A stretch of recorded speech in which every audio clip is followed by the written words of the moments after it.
And now for Chapter 11 of Robert Anton Wilson's Prometheus Rising. Chapter 11, the Holistic Neurosomatic Circuit. But there is also an aspiration for the mastery of nature. Health, strength, duration, happiness, and ease, liberation from suffering are part of the physical transformation which evolution is called upon to realize. Sri Aurobindo, the future evolution of man. And then there's a diagram called the resurrection of the body need not be postponed until after death. It can happen at any moment. This copy of Crowley's inspired drawing for this is a copy of Crowley's inspired drawing for his original. See the Book of Thoth or study his tarot deck. The beast with four heads represents the antique circuits. The hedonic laid-back nude is neurosomatic rapture. The serpent is the rising of the Kundalini serpent, a Hindu metaphor for imprinting the Circuit 5 neurosomatic bliss control. Calling all downs to Dane, array, surrection. It is just about to roly-holy over. James Joyce, Finnegan's Wake. The word, psychosomatic, has been around long enough to be generally understood. Unfortunately, it is another semantic spook. The concept of psyche or soul was borrowed from the theologians who, being bankrupt, are in no position to lend anything. We know and experience our tunnel reality is what registers on the brain and nervous system. The phenomena of faith healing, regeneration, rejuvenation, bliss, ecstasy, rapture, etc. have been occurring for many thousands of years in all known cultures. In the pre-scientific language of yesterday's psychology, we would refer to such events as psychosomatic. In our deliberately modernistic and almost sci-fi jargon, we prefer to call them neurosomatic. The neurosomatic circuit of the brain is much more recent than the antique circuits previously discussed. It does not manifest in all human beings and appears late in life, usually to those who activate and imprint it. Temporary neurosomatic consciousness can be acquired by A, the yoga practice of pranayama, breathing, and B, for those who can handle it, by ingestion of cannabis drugs such as hashish and marijuana, which trigger neurotransmitters that activate this circuit. Of the former device, pranayama, Aleister Crowley, certainly the most skeptical of all mystics, writes forcefully, "For mind and body alike, there is no purgative like pranayama. No purgative like pranayama. For mind and body alike, alike. There is no purgative like pranayama. Yea. For mind and body alike, there is no purgative. For mind and body alike, no purgative like pranayama." If this is not emphatic enough, Crowley adds elsewhere, pranayama is notably useful in quieting the emotions and appetites. Digestive troubles in particular are easy to remove in this way. It purifies both the body and mind and should be practiced certainly never less than 1 hour daily by the serious student. To which he adds a footnote, emphatically, it is impossible to combine pranayama properly performed with emotional thought, second circuit reflexes, RAW. It should be resorted to immediately at all times during life when calm is threatened. This is very strong stuff from the mystic who filled his books with jokes and jeers and who always told his students, not believe me, but don't believe me. About pranayama, for once in his life, Crowley was serious. In the experience of this author, pranayama will remove all forms of depression, including profound grief and bereavement. It will soothe anger and remove resentments. It seems beneficial to all minor health problems and occasionally major health problems. Hindus, who are professionals at pranayama, claim a great deal more, such as immunity to pain of all sorts, samadhi, union with God, levitation, etc. Most notably, pranayama creates a neurosomatic turn-on, sensory enrichment, sensual bliss, perpetual delight, and a general laid-back hedonic high. Similar effects are produced by voluntary isolation in a lily bank, by zero gravity, the astronaut's mystical experiences are all of this neurosomatic variety, and for the judicious or lucky cannabis drugs as said above. Negative neurosomatic circuit effects are experienced by amateur yogis, by many potheads, and by a large number of schizophrenics. The neurosomatic feedback loop in these unfortunate cases reverses the above description. Sensory experience becomes unpleasant. Any sound or touch is painful. Sensuality turns into an acute discomfort with the entire body. Perceptions warp into nightmare, and general anxiety is imprinted. Light is particularly terrifying and painful, often associated with hell or with mind control manipulated by unscrupulous enemies. Gopi Krishna, a Hindu bureaucrat who took up yoga originally, only for health reasons, was abruptly catapulted into a negative neurosomatic state for several years. All sensations were so painful that he many times thought he would die. The details in his autobiography, Kundalini, are pathetic and sound much like schizophrenia. He came out of this, finally entered a positive neurosomatic state, and has been writing blissful books about the perfection of the all, typical of this circuit ever since. Nikola Tesla, the Yugoslav genius, went through the same hell or schizoid state without yoga in his teens. He came out of the horrors with scientific theory of alternating currents worked out, a belief in extrasensory perception, a superhuman memory, and a streak of visionary humanitarianism that led him into continuous conflicts with the corporations that financed his more than 100 major electrical inventions. He earned over $1 million before the age of 30, at the time when $1 million was a lot of money, and he died broke trying to sell an invention he said would abolish poverty. Most shamans and many mystics have been through similar negative to positive neurosomatic sensitization. Christian scientists called it chemicalization. St. John of the Cross called it poetically the dark night of the soul. Kabbalists call it crossing the abyss. In Kazanzaki's The Odyssey, a modern sequel, Odysseus sees a statue in which seems to him urgently meaningful. The statue was Kazanzaki's symbol for the evolution of these circuits, which has been known more or less in various symbolisms for a few thousand years. In other words, the 7 souls of the Egyptians, the 10 lights of the Kabbalists, etc. The Kazanzaki statue shows an animal, circuit 1, a warrior above the animal, circuit 2, a scholar above the warrior, circuit 3, a lover, circuit 4, a face in agony, chemicalization, the dark night of the soul, the crossing of the abyss, which equals the entry to circuit 5, the hard way. A face in bliss, successful circuit 5, re-imprinting, and a man turning into pure spirit, circuit 7. Circuit 6 is missing in the schemata, as circuit 4 is missing in Jung, and everything above circuit 3 is missing in Carl Sagan. Some lucky souls jump to circuit 5 bliss without passing through the horrors of chemicalization and the dark night of the soul. The neurosomatic circuit is polymorphous perverse in Freud's unappetizing terminology. This merely means that the nervous system itself, taking over as driver, is now directing the rest of the body. Every act becomes an orgasm, said Aleister Crowley, giving his own tantric emphasis on the polymorphous nature of this circuit. The lives of the saints are full of stories which seem miracles to the four-circuited majority, or are rejected as lies, hoaxes, yarns by the three-circuited dogmatic rationalist, but which seem perfectly normal from the viewpoint of five-circuited polymorphous consciousness. The saint says, and he is in rapture and full of gratitude to God for giving him such a feast for dinner, plain bread and water. Of course, many a pothead will understand that degree of neurosomatic rapture. The guru comes into the room, and his bioenergy has such a charge that a cripple jumps up and is healed.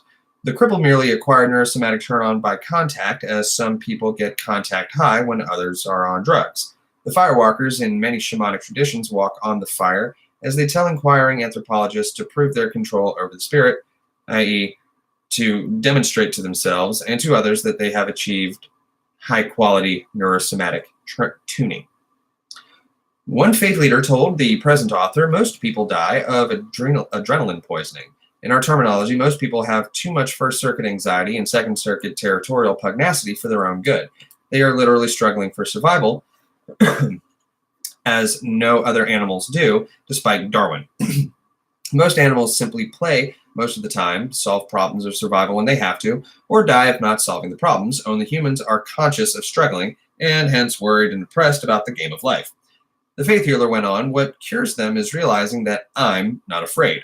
That is, contact with the Fifth Circuit personality, a person who controls his or her own circuit to adrenaline trips, can be a catalyst, throwing the sufferer upward into a personal Fifth Circuit experience. The avant-garde 20% of the population, due to the consciousness movement, a secularization of much ancient shamanic wisdom, already understands every wild idea in the last few pages. They have had enough neurosomatic experience to know that they were once totally roboticized, as most people still are, and are knowingly engaged in acquiring more neurosomatic know-how. And there's a footnote, by which we mean mystical. It is now known that many physical energies radiate from the body, and that even chemical effects can be transmitted, experienced as emotional vibes from one person to another. The chemicals acting as stimuli to trigger neurotransmitter actions in the second person. When this reaches 51% of the population, a major historic revolution, I don't know why they split that, will have occurred, as profound as life extension revolution. In McLuhan's terms, the Fifth Circuit is nonlinear and global. That is, it is not limited by the one thing at a time sequences of the semantic circuit. It thinks in gestalts. This is why it is so often connected with intuition, which is a way of thinking between and around data points on the perceptual screen, sensing what total field the points must be a part of. The great musician has developed a remarkable feedback between the Fifth Circuit gestalting and the Third Circuit function of coding such coherent structures into the inspired symbolism of music.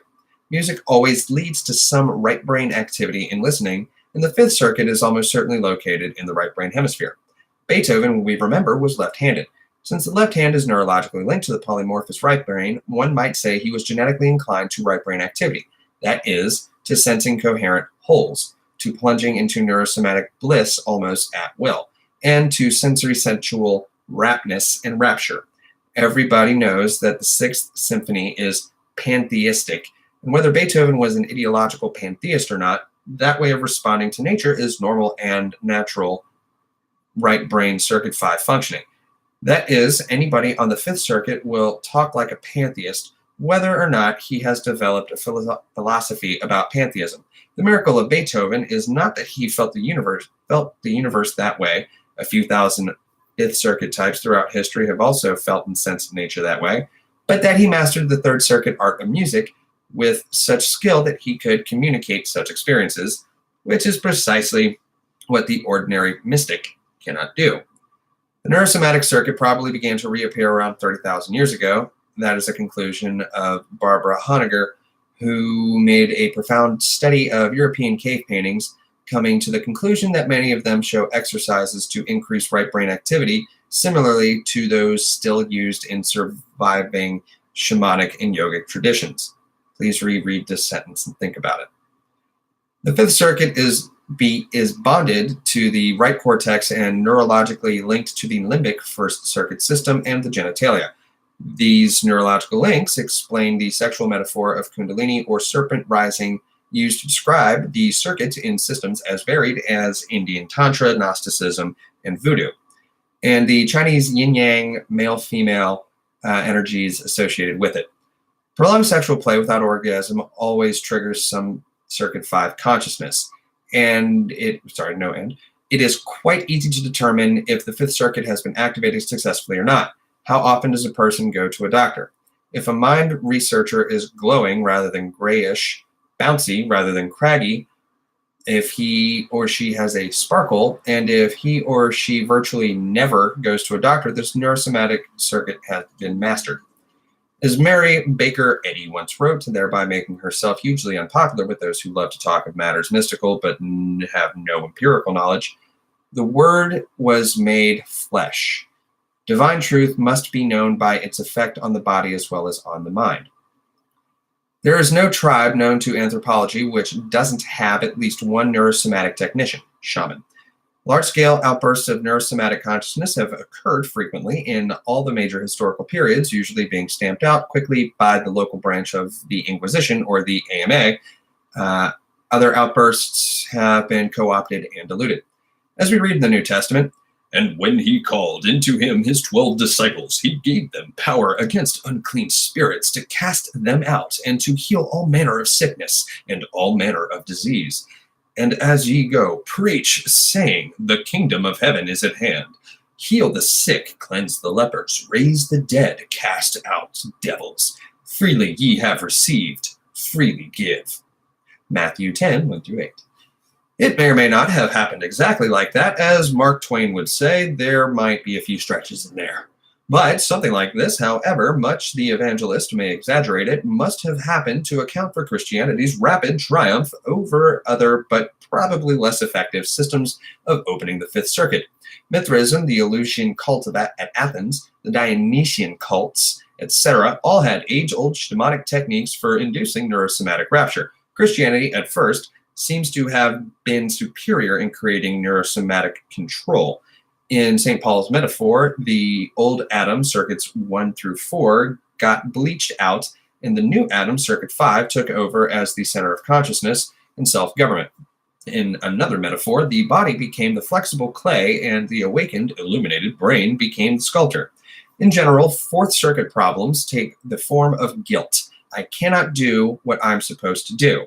Third Circuit problems take the form of perplexity. I cannot understand how I got into this mess, or how to get out of it, or what is expected of me, etc.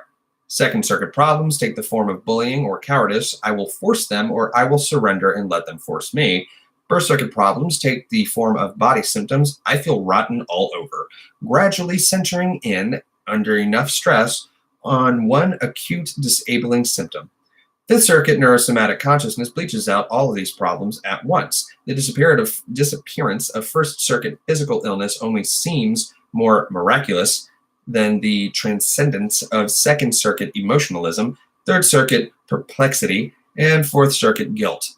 It is the Cartesian body-mind dualism that makes us think of such First Circuit physical cures as somehow stranger or more spooky than any rapid improvement on the other circuits. One of the intents of our terminology is precisely to transcend that Cartesian dualism, making all the circuits equally comprehensible within one context. The roboticized rationalist fears and resents Circuit 5 rapture and its holistic intuitive faculties, just as the roboticized emotionalist fears and resents Circuit 3 reasons. Thus, when the neurosomatic circuit feedback begins to function and the muted Circuit 5 person tries to describe his or her rapture and at oneness, the rationalist hastily mutters that this is merely subjective. This is Eric Burns' wooden leg game, which asks to be relieved of social participation or interaction on the grounds of being physically hors de combat. Misery is merely subjective, too, but that doesn't keep it from hurting. The neurosomatic skill of transmuting all experience so that one is high and happy in a situation where the four-circuited majority would be miserable is worth learning for the very simple egotistic reason that it's more fun to be happy than be in agony. It is also socially beneficial because, as Tim Leary often said, you can't do good until you feel good. Just as misery loves company, the high and happy want everyone else to be high and happy. This first lesson, the Fifth Circuit adept has to learn is to control this upsurge of altruism and not make a nuisance of oneself by trying to force everybody to be happy. The rationalist is even more alarmed by the results of prolonged Fifth Circuit bliss, which includes the ability to heal a wide variety of diseases both in oneself and in others. Even the well-documented current research on endorphins, which gives us the beginning of a neurochemical explanation of how such healings operate, is regarded with discomfort or hostility by the more robotized rationalist. It all sounds metaphysical, and therefore it cannot exist. There is nothing supernatural about the Fifth Circuit. It merely appears supernatural by comparison to the earlier circuits, but the Third Circuit, of which the rationalist is so proud, undoubtedly appeared supernatural when it first appeared. The Egyptians attributed speech and writing, Third Circuit functions, to divine intervention by the god Thoth, or whatever. The Fifth Circuit, like the earlier circuits, is just another evolutionary mutation necessary to us as we move toward a more complex neurosocial level. It is just like ordinary life, except that you're always a foot above the ground, says an old Zen proverb. This floating aspect of the Fifth Circuit is preparing us for extraterrestrial migration. One of the most interesting neurosomatic adepts in all history, from the viewpoint of the present theory, was Mary Baker Eddy, precisely because Mrs. Eddy was fundamentally naive and unaware of most of philosophy. Sorry, just wiped it away. Most of philosophy, she never realized that you cannot or write about the ineffable. She therefore wrote about it at length. If her writings are hard to decipher, if they often sound like the ravings of a disordered mind, Aleister Crowley's description of mystic writings, including his own, they also have moments of astonishing lucidity. Also, endorphins are neurotransmitters that trigger Circuit 5. They can be activated by cannabis drugs, psychedelics, meditation, pranayama, or visualization of white light. The last is the most common system used by faith healers and was known to the medieval Rosicrucians. For instance, she knew and wrote with total clarity that illness is fear and love is its cure. Most psychologists are just beginning to comprehend that today, over 100 years later. Perfect love casteth out fear, and that is how neurosomatic awakening cures disease. As Mrs. Eddy told one inquirer, love, love, love. That's all you have to know to be a healer. 60 years later, unheeded by most of his profession, a Scottish psychiatrist, Ian Seti, wrote that the physician's love heals the patient. Another quote from Mrs. Eddy is appropriate at this point. When understanding changes, we shall gain the reality of life, the control over our soul sense. Control of soul over sense. This must be the climax, before harmonious and immortal man is obtained and his capabilities revealed. To the ordinary scientific educated reader, this is metaphysical gibberish. Let us try to retranslate it into our own neurological metaphors. When the brain develops its full potentials, we shall gain a new view of life and the control of neurosomatic bliss over lower circuits, guilts, perplexities, emotions, and body symptoms. This is evolutionarily scheduled to occur before the Sixth Circuit evolutionary awareness and physical immortality are achieved. We suggest that Mrs. Eddy, having activated a large part of the right brain hemisphere, was able to think in gestalts, as well as serving as transmitter of neurosomatic healing to others. She was looking down the DNA highway to the scientific breakthrough of the decade in which we now live. Many have turned on the neurosomatic circuit due to prolonged illness, especially if they grow impatient with doctors and resort to self-medication and or faith healing. The bathroom of Nietzsche, according to Stefan Zweig, looked like a pharmacy shop due to the large number of drugs and medicines with which the philosopher treated his chronic migraines.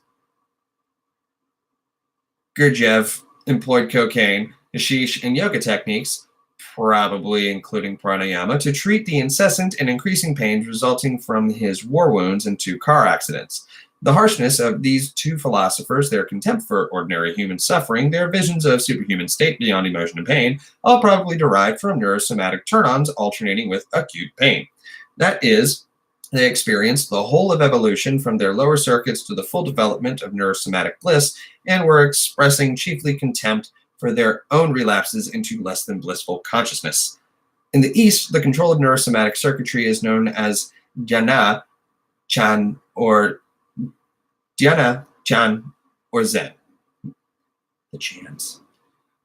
The state is sometimes called Buddha mind or Buddha body. To the ancient Greeks, where rituals to achieve this for psychedelic drugs were performed yearly at Eleusis, those who accomplished the ritual successfully called Diogenes twice born. The metaphor lingers in the born-again terminology of charismatic Christianity and is symbolized by the myth of resurrection of the body. Freud recognized this state vaguely as the oceanic experience. Gurdjieff calls the circuit the magnetic center. Faith healers and adepts of the few yogic schools seem to live in neurosomatic consciousness permanently. Most who have achieved it at all tend to have it in only flashes, as noted by Ezra Pound. Le paradis n'est pas artificiel, but is jagged, for a flash, for an hour, then agony, then an hour. This paradis is this condition of neurosomatic mind-body peace should be considered a new brain circuit toward which all humanity is evolving slowly and painfully out of mammalian antique circuits. This progression from primate emotion to post-hominid tranquility, from man to Superman, is the next step that mystics forever talk of. You can hear it in most of Beethoven's later major compositions. As mentioned before, governmental brainwashers are generally too puritanical to handle or manhandle the socio-sexual circuit and content themselves with mind-washing and brain programming on the biosurvival emotion in semantic circuits, while outlaw bands like SLA or Mansonoids go further and re-imprint the socio-sexual circuit also. It is necessary to note that some cults presently active on this backward planet go even further than that and engage in neurosomatic brainwashing. A permanent neurosomatic circuit can only be imprinted by prolonged practice of one of the yogic, tantric, or related sciences, and perhaps good genes, good environments, and good luck generally. Neurosomatic brainwashing,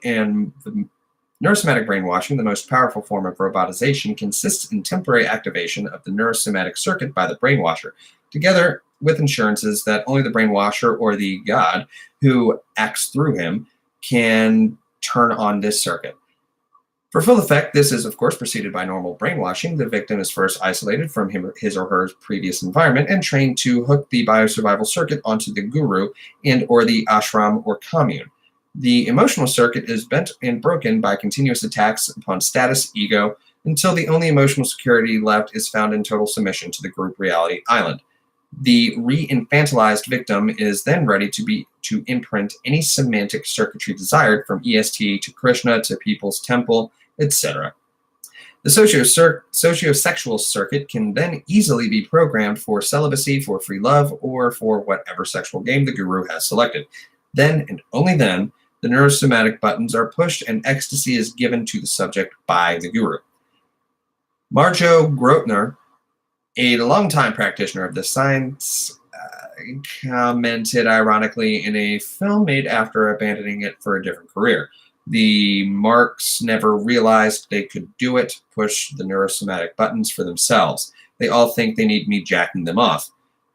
Gortner is, nowadays, unusually honest. The average charismatic insists that victims can never learn to do it for themselves. One of the greatest historical practitioners of this neuroscience was Hassan-i Sabbah, who used relatively simple techniques, including evidently a time-released capsule invented by the Sufi College of Wisdom in Cairo. As I described Hassan's technique based on historical records in my novel, The Trick Top Hat, two young candidates dine with Hassan.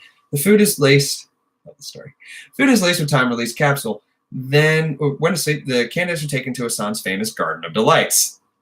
The capsule had released a heavy dose of opium, and they were quite thoroughly unconscious and unaware of their surroundings. The garden, officially known as the Garden of Delights, covered several acres. Here, candidates were prepared for admission to the Order of the Assassins, where they were to become the most feared and legendary professional killers in history.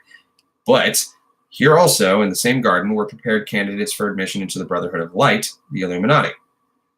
The candidates, in fact, were prepared the same way. They themselves selected, unknown to themselves, which order they would enter, the political assassins or the mystic Illuminati.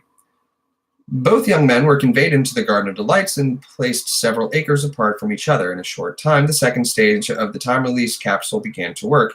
Cocaine was released into their bloodstream, thereby overwhelming the traces of the soporific opium and causing them to awaken full of energy and zest. At the same time as they woke, hashish also began to be released, so they saw everything with exceptional clarity, and all colors were jewel-like, brilliant, and divinely beautiful. A group of extremely comely and bustling young ladies, imported from the most expensive brothel in Cairo, sat in a circle around each of the young candidates playing flutes and other delicately sweet music instruments. "Welcome to heaven," they sang, as the awakening men gazed about them in wonder. "By the magic of the holy Lord Hassan, you have entered paradise while still alive." And they have fed them paradise apples, oranges. far sweeter and stranger than the earth apples they had known before, and they showed them animals of paradise imported from as far away as Japan in some cases, creatures far more remarkable than those ordinarily seen in Afghanistan.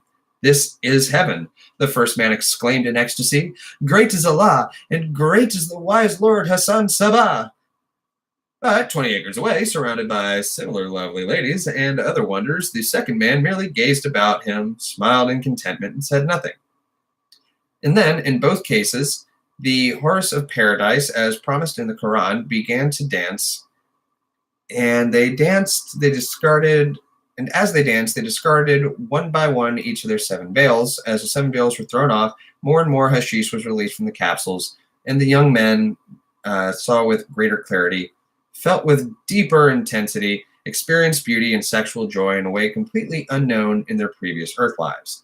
Then, as each young man sat entranced by the beauty and wonder of heaven, the houris finished the dance, and nude and splendid as they were, rushed forward in a bunch like flowers cast before the wind.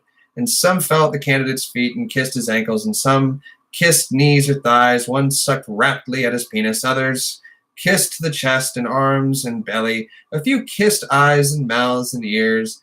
And as he was smothered in this hashish-intensified avalanche of love, the lady working on his penis sucked, and he climaxed in her mouth as softly and slowly and blissfully as a single snowflake falling.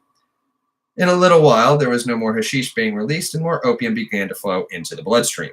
The young candidates slept again, and in their torpor, they were removed from the Garden of Delights and returned to the banquet hall of Lord Hassan. There they awoke. Truly, the first exclaimed, I have seen the glories of heaven as foretold in Al-Quran. I have no more doubts. I will trust Hassan-i-Sabah and love him and serve him. You are accepted for the Order of Assassin, said Hassan solemnly. Yes, I know it's assassin. Go at once to the green room to meet your superior in the order. When the candidate left, Hassan turned to the second, asking, And you? I have discovered the first matter, the medicine of metals, the elixir of life, the stone of the philosophers, true wisdom, and perfect happiness, said he, quoting the alchemical formula, and it is inside my own head. Hassan-i-Sabah grinned broadly. Welcome to the Order of the Illuminati, he said, laughing. Hassan-i-Sabah was not the first or last student of the ways in which sexuality can be transmuted into Fifth Circuit rapture. Further to the east, there were tantric schools within Hinduism, Buddhism, and Taoism, which taught techniques by which prolongation of genital embrace could explode into dramatic brain change. In the West, underground cults of Gnostic Illuminatis, alchemists, and witches kept similar techniques as closely guarded secrets, for if the Holy Inquisition ever learned of such practices, the participants would be denounced as devil worshippers and burned at the stake. In our own time, there has been a revolutionary upsurge of these ancient neurological secrets with an admixture of more modern techniques. Tantric teachers are available in many cities. Masters and Johnson use quasi-tantric practices to treat sexual dysfunctions. As early as 1968, a poll by McLaughlin showed that 85% of the pot smokers in the country said their chief interest in the weed was its function as an enhancer of erotic sensation. Vibrators and other sexual toys proliferate, gays come out of the closet, philosophers of a culture without representation, Norman Brown, Henry Marcuse, Charlie Reich, become bestsellers. Saul Kent, a writer on medical science for general audiences, has even suggested that electronic sexual surrogates can and will be manufactured in the near future. Your own Marilyn Monroe doll. Instead of joining Tom Wolfe and the Neo-Puritans in throwing up our hands in horror at such an idea, let us consider it for a moment. Let us see if we can peek outside our imprinted conditional reality tunnel. If a sexual android is possible in 2005 or 2050, whenever, why not a totally programmed sexual environment? Let us call this, in memory of Hermann Hesse, the magic theater. We start with what is concurrently available in high-priced brothels in the hedonic Sunbelt section of America. Massage and First Circuit tranquilizer has all the advantage of the opiates without being habit-forming. Our magic theater then would include computerized body relaxers and energizers better than current massage techniques. Porn movies are available for stimulation in the better brothels. Our magic theater would have them in 3D on all 4 walls, obviously. Marijuana and stimulants like cocaine or speed are available in brothels everywhere. Our magic theater would have better chemical rapture agents. One can go on adding details according to personal fantasy until one has created a room in which bliss can be extended in all dimensions indefinitely. A strange thing has happened in constructing this cyberneticized brothel. We seem to have gone beyond sex to something that might be called meta-sex. While specific genital pleasure might still be fun, it is hardly as important as it seemed to us before we came into the multidimensional pleasure dome, where all senses are stimulated to ecstasy. And the most spectacular thing about this body science fiction projection is that we don't even need to build a magic room. It is built in our brains already. We have been describing the positive neurosomatic consciousness, which Freud called polymorphous perversity in one of his Puritan moods, and the oceanic experience in one of his mystical moments. This is what the neurosomatically turned on brain feels like. In alchemy, this was known as the multiplication of the first matter, or the philosopher's gold, which was unlikely ordinary gold in that it could not be spent or used up since it perpetually multiplied and renewed itself. It is the third eye of the Illuminati tradition, which transforms all it sees, the eye of which Jesus speaks in his gnomic aphorism, "The light of the body is the eye. If therefore thine eye be single, thy whole body will be full of light." Matthew 6:22. Exercises. Number 1. Get the lesson book from the local Christian Science reading room and read the lessons for a month. Number 2. Attend a Sufi weekend seminar. Number 3. Acquire my book, Sex and Drugs, A Journey Beyond Limits, New Falcon Publications. And try the tantric exercises there described. Number 4. Learn how to do pranayama properly from an expert. I have tried describing this elsewhere and have found there is no way to prevent gross errors in verbal transmission of this nonverbal knowledge. Get a Hindu to show you. 5. DeFree John, an American guru, says you can reach illumination by constantly asking, who is the one who is living me now? Well, it is Circuit 1 consciousness, Circuit 2 ego, Circuit 3 mind, Circuit 4 sex role, Circuit 5 gestalt field, or a higher circuit. Who is it? Where is it?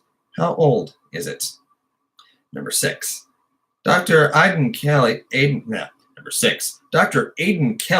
has suggested that the so-called unconscious is more conscious than the so-called conscious mind.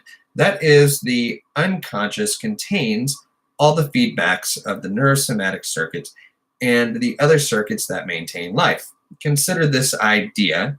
Is this the one who is living you now? And that was chapter 11 of Robert Anton Wilson's Prometheus Rising. See you next time.